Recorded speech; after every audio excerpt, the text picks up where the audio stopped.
All right, good day. My name is Jeremy Bays. We're here for a cybersecurity webinar. We'll start in just a minute and a half or so. So hang with us for a moment, please.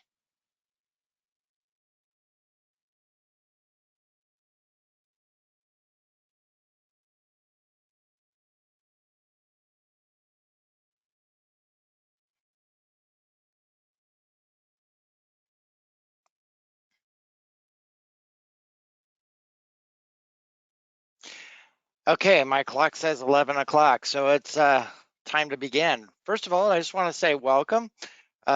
We are Century Business Technologies. If you know us, that's great. Welcome in. If you don't know us, let me give you just a little bit of background about our company. We've been a business that's been in Topeka and the surrounding area for over 30 years. We started off as an imaging or a copier-based business and expanded from there. Now we're into cybersecurity offerings as well as other cyber technologies and such. My name is Jeremy Bays. I'm the VCIO, which is a fancy term for Virtual Chief Information Officer.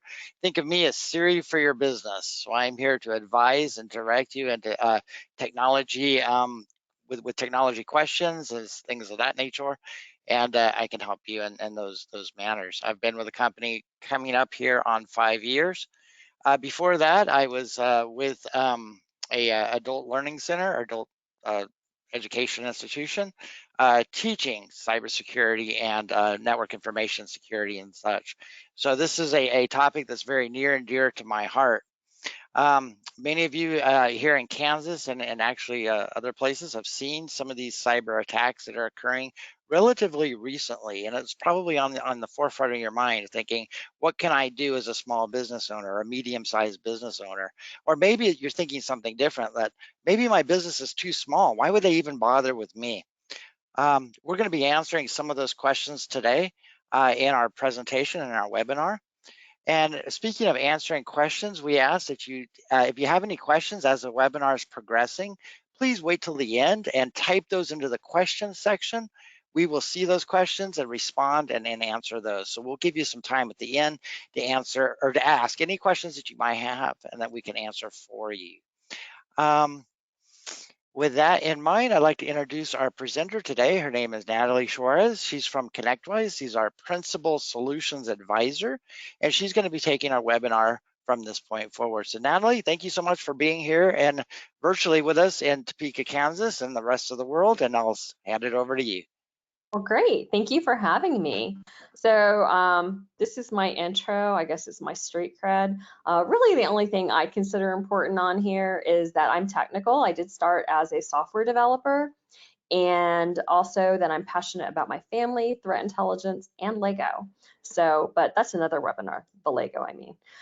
So today, why are we here? So we're going to talk a little bit about what exactly does this cybersecurity term mean? What should it mean to me as an SMB, you know, a small to mid-sized business? What does a cyber landscape look like for you? What are the things you should be doing to protect your business, your organization? We'll talk about risk and responsibility, and we'll wrap it all up with a cyber analogy, and then we'll leave some time for Q&A. And if you're anything like me, we will definitely address all your questions at the end, but feel free to pop anything in there so you don't forget during the webinar, and we'll chat about it at the end.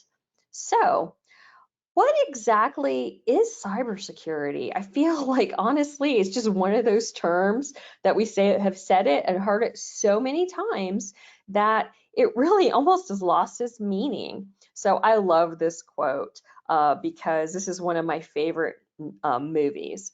This is where I get my nerd street cred, right?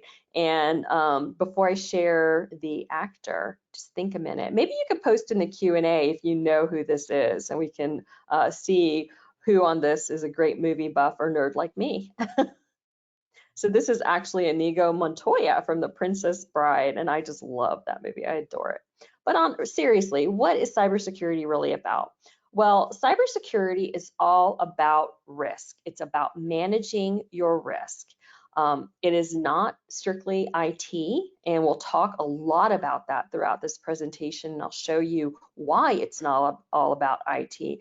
It really is normally, let's be honest, it's normally a cost center for your business. So it's only going to make sense to deploy, a technology or process if it makes sense by it's saving you money or it's reducing your risk surface. So we'll talk a lot about that during this whole presentation. So some other terms I want to share with you are these three because they do have very specific meaning. So I just want to share with you, you really should never use the terms incident or breach unless that's been confirmed and you've really been directed to do so by a qualified cybersecurity or forensics professional. So attacks or events, these happen all the time. This could be something as simple as an adversary or threat actor, that's what we call the bad guys, doing what we call port scanning, knocking on your door, looking to see if there's any chink in your armor or hole they can sneak in. That doesn't actually mean anything has happened. An incident, though, look quite a bit more serious. So an incident actually compromises what we call the CIA triad. It's either the confidentiality, the integrity, or availability of data or an information asset. And a breach is actually when we can confirm that we have disclosed data that should have not been disclosed to an unauthorized party. So just be really careful with those terms. So what does the threat landscape look like from your perspective? Well, I'm here to tell you it's really changed. It's changed a lot. I love this slide too.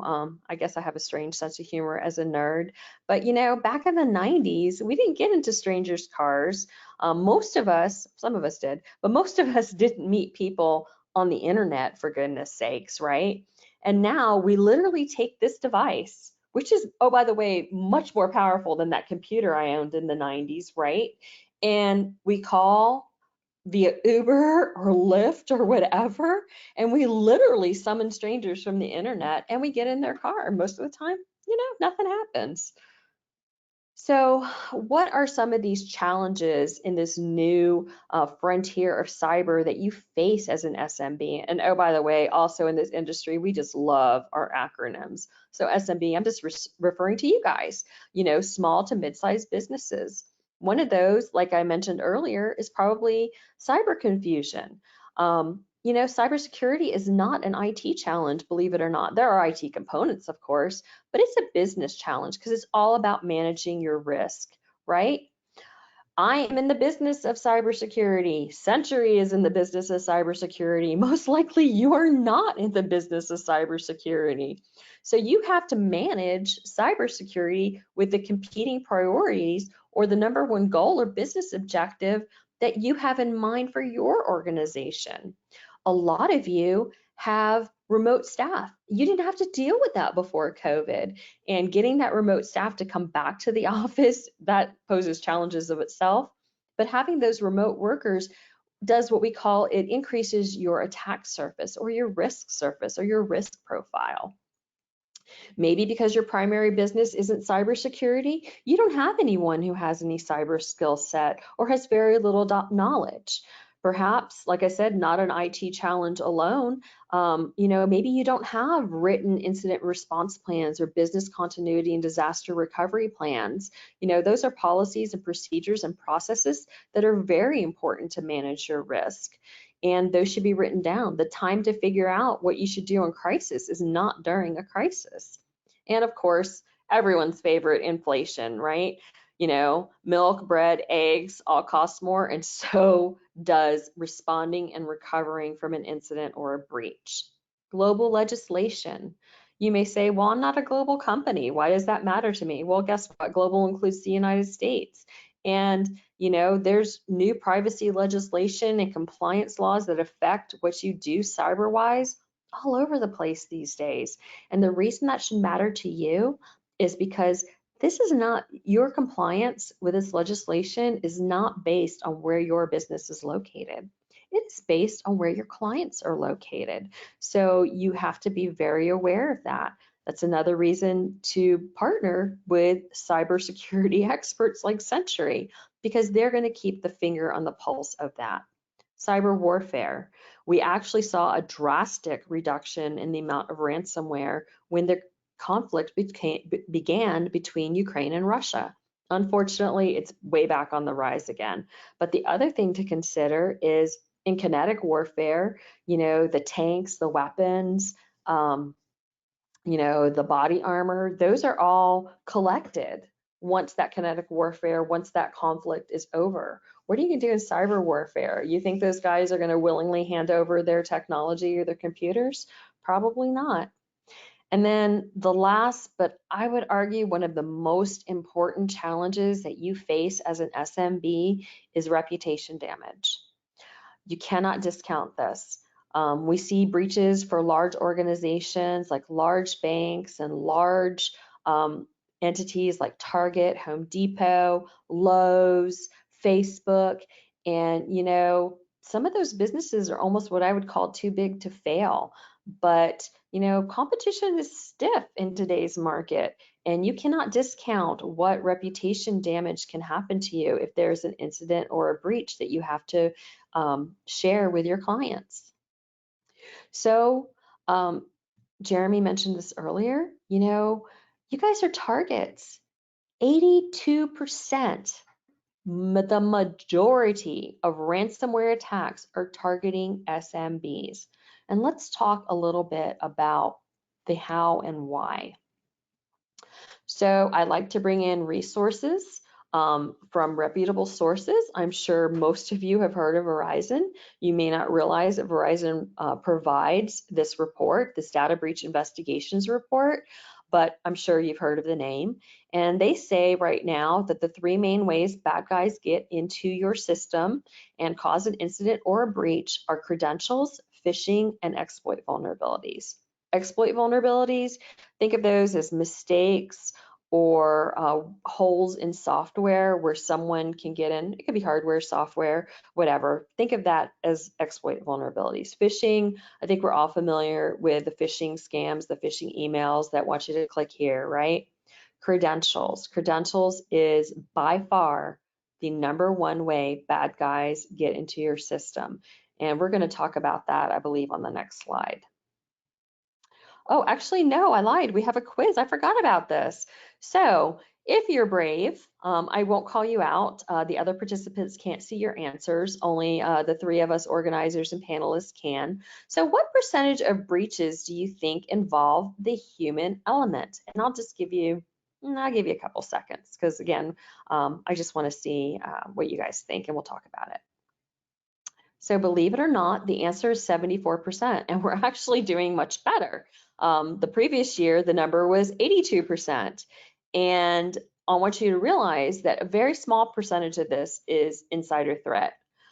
Privilege misuse is when the simplest way to think of that is I have admin credentials and I have my regular user credentials. So I have certain things I have to do with those administrative credentials. Maybe there's a particular piece of software or process that I do in the course of my business all the time, and I need special credentials for that, right? And that gives more access to my system and the systems within my company.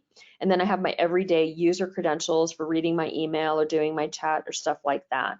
So if I'm using those elevated or admin credentials, I'm posing a greater risk to my business, because if a bad guy compromises me, they're going to have more access to my infrastructure, and that's going to increase the chance that I'm not dealing just with an event, but I'm dealing with an incident or possibly even a breach. So that would be an example of privilege misuse.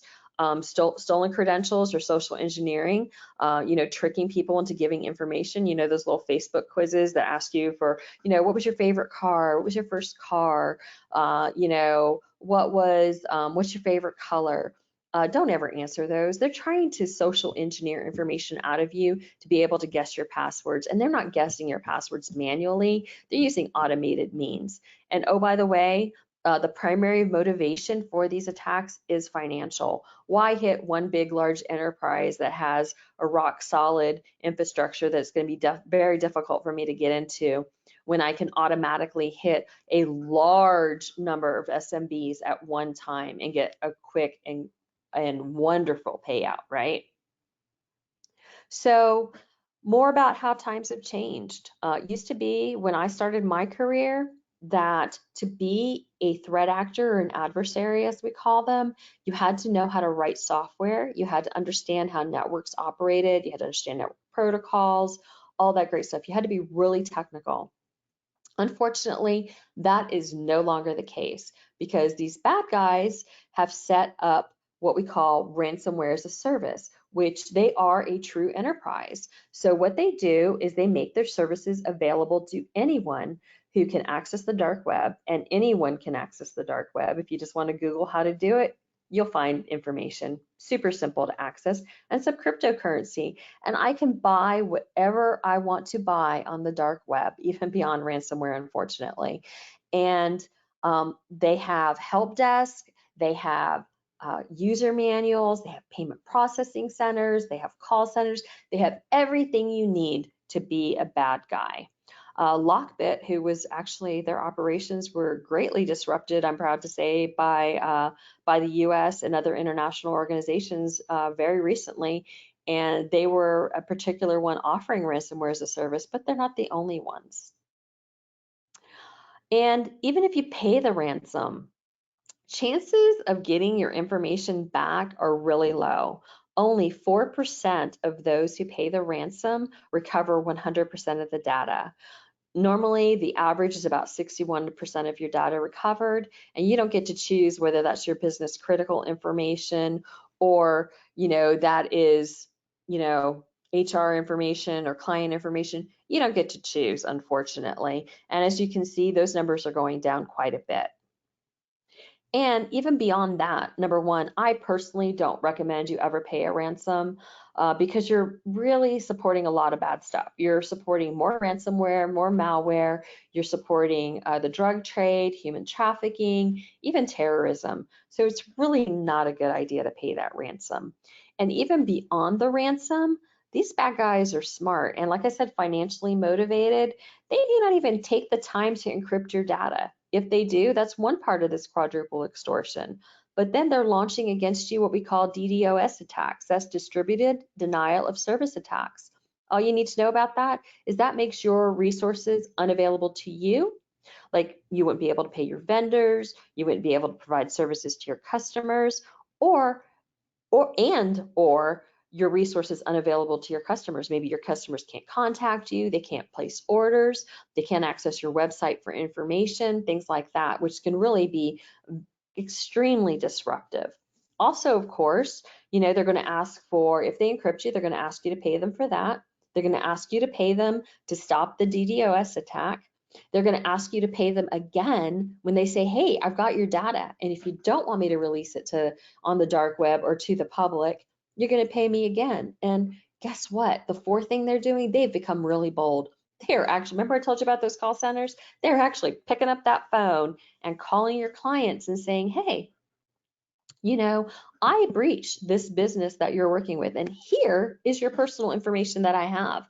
They're not paying me, and they're obviously not protecting you. As a matter of fact, if you don't want me to release your data when I release all the other client data, you better pay me too. So they really are just terrible individuals.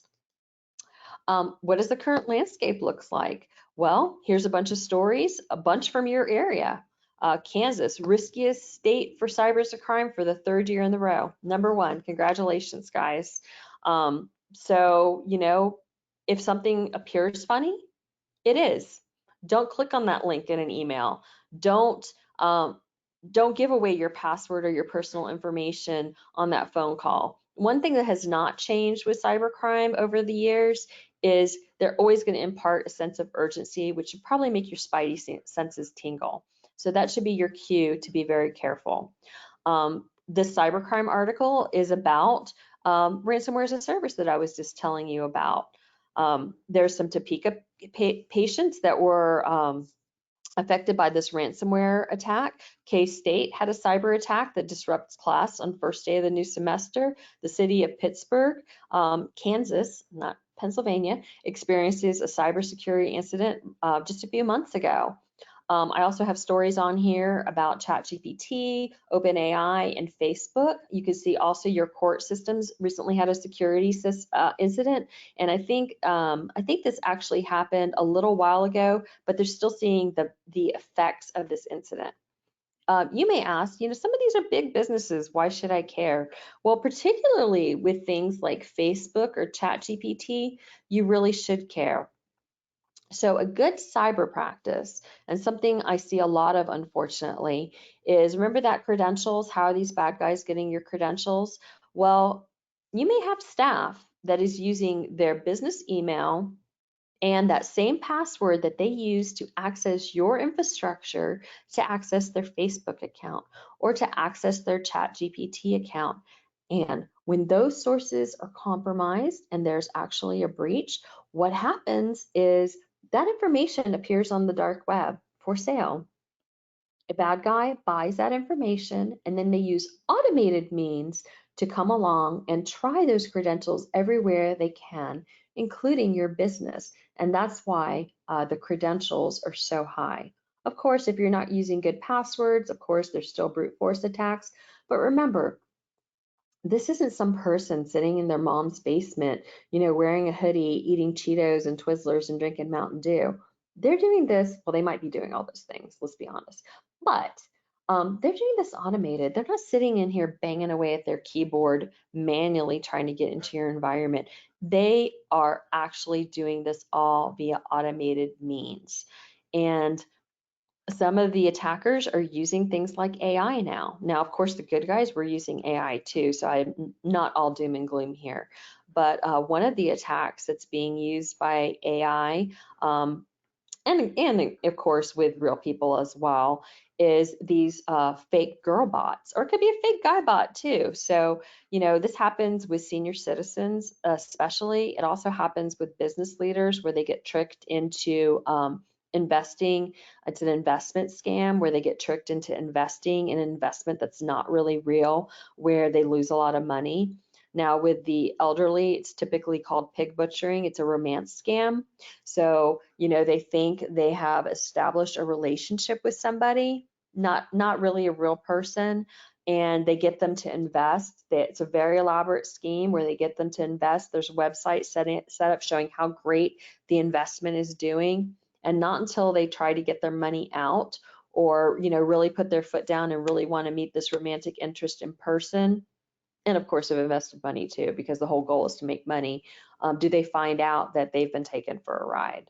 So it's really important in this day and age with deep fake video, deep fake audio, and these romance scams and financial scams to really be aware and to really think before you click on something or before you invest on something. You should always use professionals, not your friends, for investment advice, right? So I want to show you what a real attack that is available on the dark web. This is a phishing as a service attack that's available for purchase on the dark web. What these bad guys are doing. So we have a user here, and I'll call him Bob. Apologies if your name is Bob. It's just the name I always use. I don't know why. And Bob has received an email. So there's Bob here as the user, and there's a target website. He's received an email from what he thinks is Office, Microsoft Office, and it says, "Dear Bob, your credentials have been compromised. Please immediately click here to change your password," right? Now, what Bob doesn't know is that there is a bad guy, an attacker in the middle. And that's why we have this drawn in the middle here. We call this an actor in the middle attack. And this bad guy has set up a phishing website. Now, if you're very technical, please excuse me. I'm just going to break this down to very simple terms, which may not be 100% technically accurate, but I want to make sure everyone can really understand what is happening here. So Bob gets an email. Unfortunately, Bob clicks on this email. Oh, one other thing I wanted to point out. Back in the old days, we used to tell you if a site was encrypted or if it was HTTPS or you saw there were no security certificate errors because that little certificate warning wasn't all lit up, it said everything was good, that was a sign things were fine. It's not a sign things were fine, because as you'll see here, that's what I'm referring to here, this TLS encryption. All of the communication, unfortunately for Bob, between Bob and the attacker is encrypted. All of the information between the attacker and office.com is encrypted. It's all going to pass through the attacker's site, which we're going to call a proxy site, but it's all encrypted. It's not in clear text. And that's all that HTTPS with that little security certificate thing that has no warnings means. It just means communications are encrypted. It doesn't assure you who is on each side of that encryption. It just states that it is encrypted. And in this case, the bad guy doesn't care about the encryption. He doesn't even need to break the encryption to be successful in his attack. Unfortunately for us, Bob inputs his username and password. He falls for the attack. And this proxy server, a proxy just means that this server sends information from one location to another server location, proxies that information from Bob, so it proxies Bob's encrypted username and password via another encrypted connection between Bob and Office.com and forwards those credentials to Microsoft. Microsoft gets those credentials, says, oh, yes, this is a known user. So I'm going to prompt Bob to provide his multi-factor authentication. So at least Bob was smart enough to set up multi-factor authentication. We could have a whole website on that. Let's just for argument's sake say Bob got a code on his phone. Not the best way to do it, but that's another discussion. So Bob gets his little code via text message. He inputs that. Unfortunately, that again goes through the phishing website. Now remember, everything is still encrypted, so the bad guy only has encrypted information. Could they decrypt it? Maybe. Does it matter? No. That phishing site set up by the bad guy forwards that information to Office. So now Office says, oh, look, I've got a valid username and password, and I have valid multi-factor authentication input. So this must really be Bob. So Office creates this nice, neat little package, puts a little bow on it. We call this little package the session cookie. And all you need to know here is that session cookie is all that bad guy needs to be Bob. Now, there are a few things I want to point out here. Am I showing you this, do you think, because I'm telling you multi-factor authentication is bad? No, I'm not. Multi-factor authentication is actually really, really good. There are a lot of things that could have stopped this attack from happening and a lot of things that could detect what's happening with this attack and stop this attacker in his tracks. The reason I am showing you this is because you need something we call defense in depth. That means you need multiple things. Things include technologies, policies, things like security awareness training that could have avoided this attack. So if Bob had had appropriate security awareness training or had paid attention to it, he would have known, hey, Microsoft probably is not going to send me an email saying that my credentials, my username and password have been compromised. That's number one. And even if they did, what do I have to lose as a user by going directly to the office.com website? I know how to get there. Worst case scenario, I waste 5 minutes of my life by resetting my password, right? So if Bob had done that, the attacker would not be Bob right now. Now, one of the things is now that that attacker has that session cookie, let's assume Bob is in Kansas, Topeka, because I like to say Topeka. Bob is in Topeka, Kansas. He is logged in. Now that he has logged in, the attacker who is in Lithuania logs in 15 minutes later. Again, if you're from Lithuania, my apologies. I just like saying Lithuania as much as I like saying Topeka. So if Bob's organization had a security incident and event management system, a SIM, that would say, whoa, whoa, whoa, time out. Bob can't be in Topeka, Kansas, and then be in Lithuania 15 minutes later. This is an impossible travel event. So I'm going to generate an alert and say, whoa, whoa, whoa, something's wrong here. Somebody do something. Another thing this bad guy may do is remember in these days, the attacker doesn't just have access to your email if he gets into your office. He has access to all of your SharePoint, all of your OneDrive files. Maybe this attacker is just exfiltrating a bunch of data. Guess what? That SIM is going to notice that a bunch of data is being exfiltrated or being downloaded and sent somewhere and go, whoa, whoa, whoa, hey, something bad's happening here. Another thing that these bad guys typically do is they may propagate email, maybe within your organization, to propagate malware, maybe send a bunch of email to your clients and say, hey, the way we accept your payments has changed. Please forward all your payments to me, Mr. Bad Guy, posing as your as your organization, right? Well, when the bad guy does this kind of thing, they're usually creating and deleting a bunch of Outlook rules to clean up after themselves and say, oh, I don't want you, the user, to see that you have a bunch of sent emails, so I'm going to delete those. I'm going to create a rule to maybe send those to a really obscure folder that you never click on because it's not in your favorites and you don't see. And as a human being, we'd really have to be in the right place at a right time to see the creation and deletion of those rules and those sent messages in order to stop this attack. But guess what? A SIM isn't a person, it's a technology. It can see that we are creating and deleting a bunch of rules in Outlook and go, whoa, this looks really weird. Maybe you should take a look at this.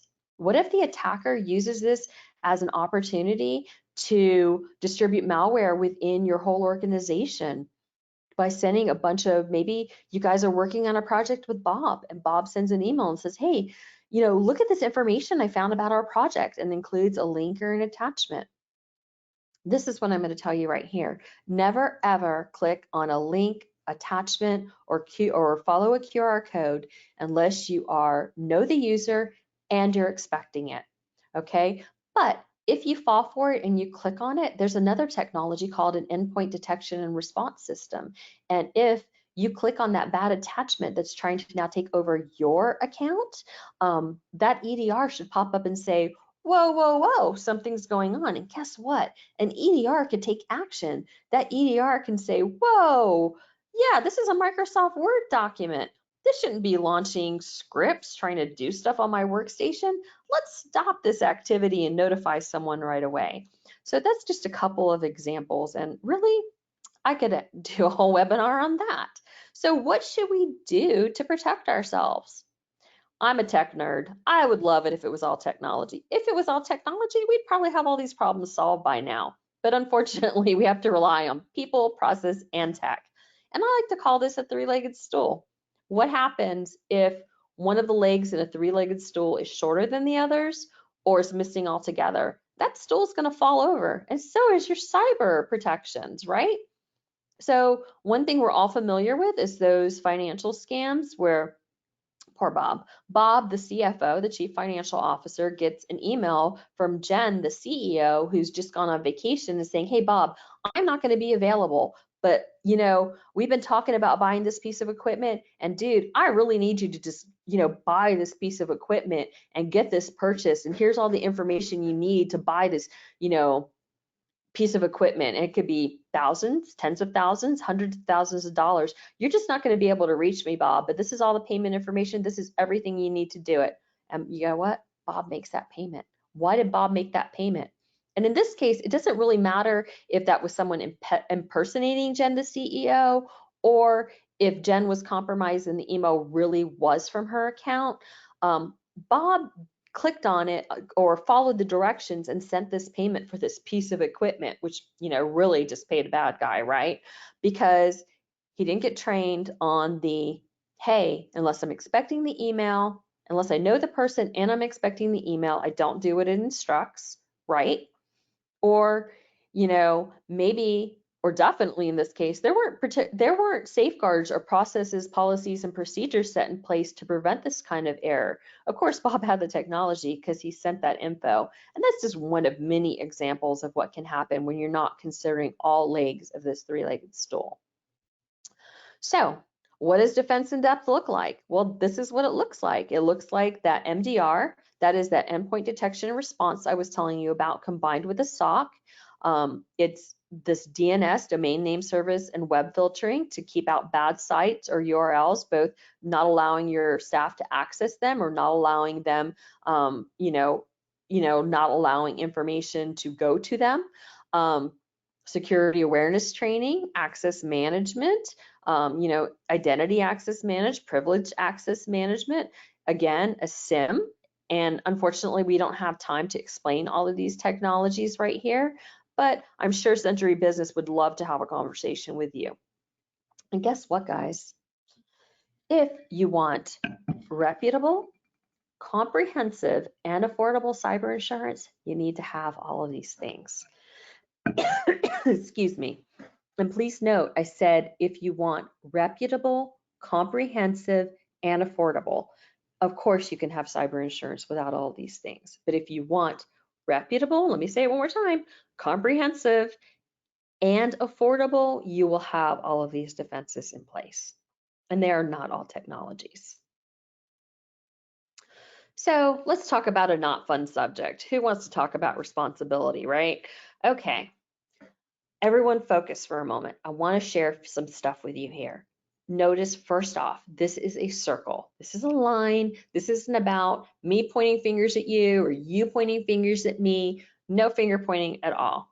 This is a circle because we're all in it together, right?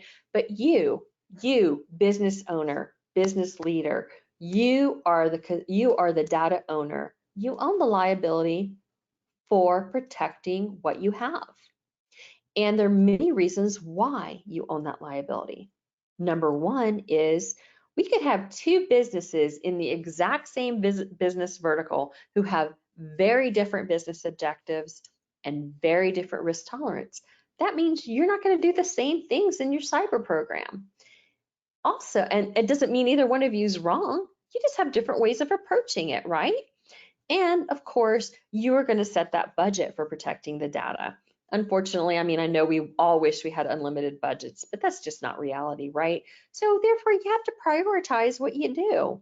Of course, your information technology team is going to come alongside you. They're going to implement solutions. They're going to be custodians of data. Of course, they're going to be liable for anything they do as far as data protection, but they don't own the ultimate liability.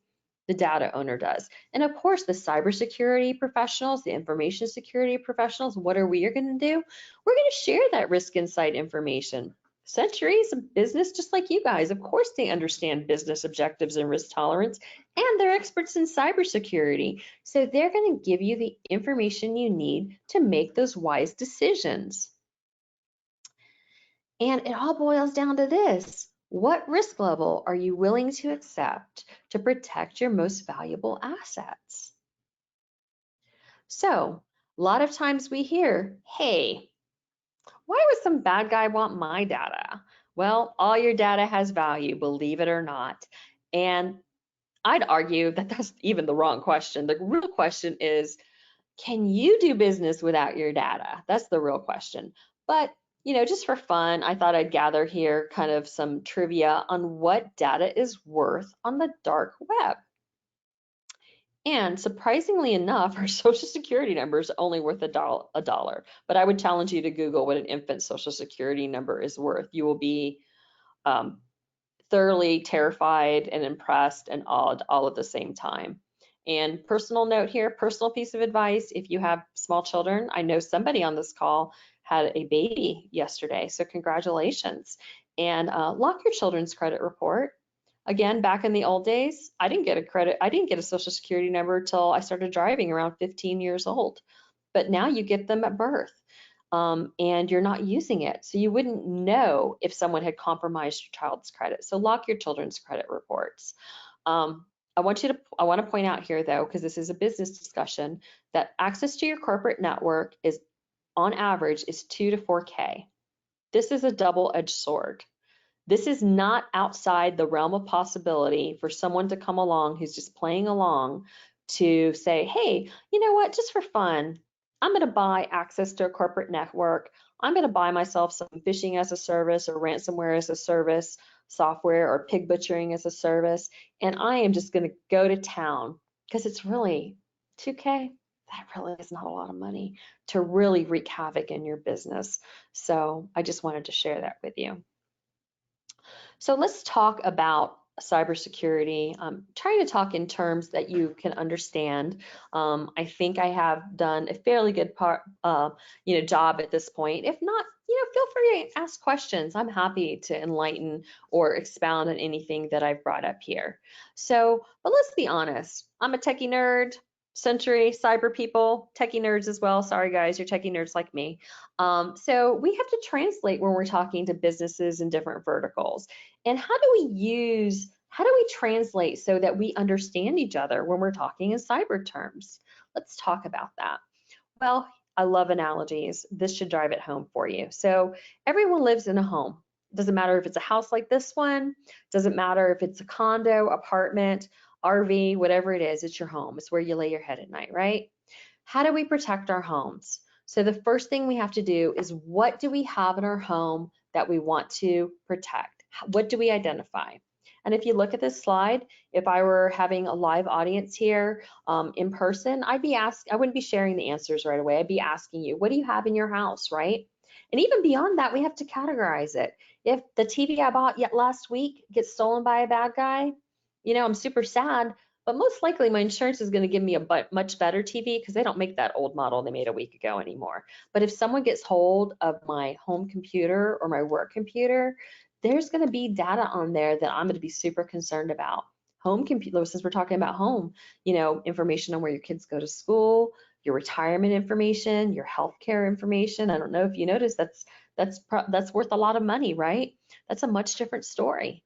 So then how do we protect those things we've identified in our home? We have doors and windows, we have locks, we have education. Back in my day, our parents told us, don't answer the door to strangers, don't talk to strangers. Today, it's don't friend strangers on Facebook and your social media, right? Our yard signs. How do we detect if someone makes it past our defenses? Well, if someone makes it past our defenses, we may actually have the alarm that goes with that yard sign, a motion sensor, a doorbell camera. And I hope to goodness, if you have a Ring doorbell, which I do, that you have enabled your multi-factor authentication and you pay attention, because those have been breached a couple times. Your nosy neighbors. Now, if someone, how do you respond once you've detected that something has gone wrong? You may have an attack dog. You may decide it's too dangerous and you may run away. You may call law enforcement. You may have to protect yourself with a baseball bat. And let's round all of this back to cybersecurity. How do you recover? Well, remember I told you should have written incident response plans. You should have written business continuity and disaster recovery plans, which do include good backups. That includes a technology component. You should have insurance. In the cyber world, we have cyber insurance. We have business liability. At home, we may have personal liability. We have homeowners. Where I live, we have hurricane, storm wind damage for hurricanes, flood insurance, right? And in either case, you may have emergency equipment or incident responders. Google Stuxnet if you don't know what that is, because cybersecurity attacks can have real world consequences, right? So what did I just teach you? Not only did I teach you the right cybersecurity, but I just taught you the NIST cybersecurity framework. And this is how we're going to talk to each other in simple terms of identifying, protecting, detecting, responding, and recovering. And again, here are some components of a well-designed cyber solution. This is a different way of looking at that layered defense. Some of these are very foundational, like backup and computer updates. Some of them are more advanced, excuse me, like endpoint detection and response and SIM. Of course, back in the day, it was awesome, right? All we had were our firewalls and our antivirus, and we were good to go. Times have changed, everyone. And I want to end with this. So I shared a lot of information with you. You may be very overwhelmed right now. But I wanted to share this philosopher phrase with you. When I was a software developers can be a little crazy. I had a boss who used to always tell us on our team that perfect was the enemy of done. I looked it up. It's actually this Voltaire quote is where that comes from. The perfect is the enemy of the good. So why am I telling you this? Well, as software developers, we'd have a requirement from a client that would say, hey, I need to access this piece of data and do something with it within 30 seconds, for instance, just as an example. We would have internal contests to say, hey, I could do it in 10 or I could do it in 5. And the boss would come along and say, time out, guys. Let's build to the customer requirements. Let's do what they asked. If you see that really should honestly be 15 seconds, because beyond playing with it, maybe sometimes it really was something we saw should be better. We advise the client, hey, or if we have time at the end, we just do it. We'd advise the client, hey, these are some things you could do better, right? But perfect is the enemy of done. Let's get it done to the deadline with the customer's requirements, and then we'll do better, we'll do more, we'll make it better and more perfect later. The reason I'm telling you this is because, like I said, a lot of information, probably information overload at this point. But guess what? The most important thing for you to do is not to try to get your cyber protection perfect right now. The most important thing for you to do something, is to start. How should you start? Talk to Century Business Tech about security. Start with that security assessment, that risk assessment, that conversation, so you together can sit down and figure out in common terms what your business objectives are, what your risk tolerance is, combine that with their understanding of the threat landscape and the current people, processes, and technologies that you need to deploy as part of your program, and let them build you a roadmap. They're going to find out where you are now.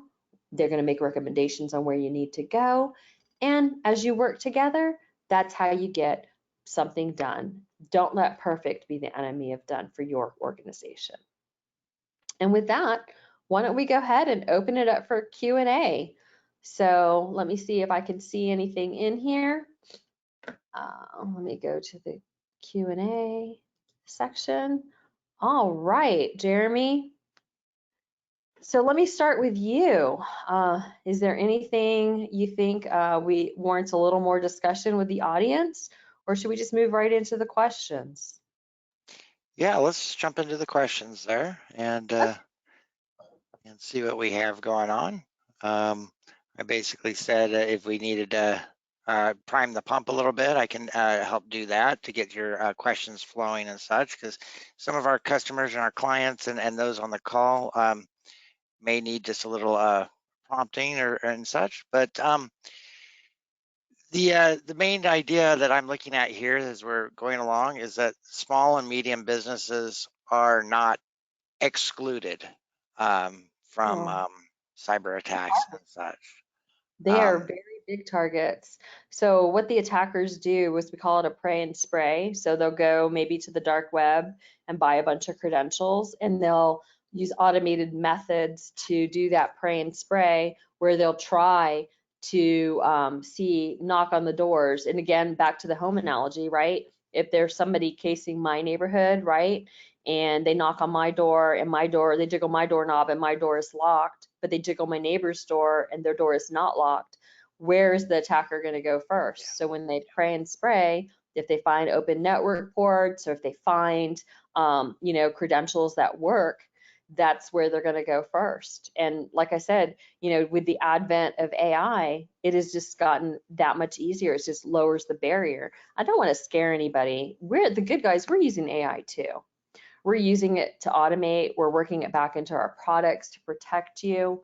Um, you know, so, it's not a doom and gloom scenario. Unfortunately, it's a tale as old as time, right? Any new disruptive technology can be used for good and for bad, right? right. So, so I do see a question here about MFA. I guess someone picked up on the fact that I said getting a text on your phone is not the best way to do multi-factor authentication. So there are multiple ways to do multi-factor authentication. Of course, there's that good old text on your phone. There's also free apps that we call authenticator apps, like Microsoft has an authenticator app. There's an app called Authy.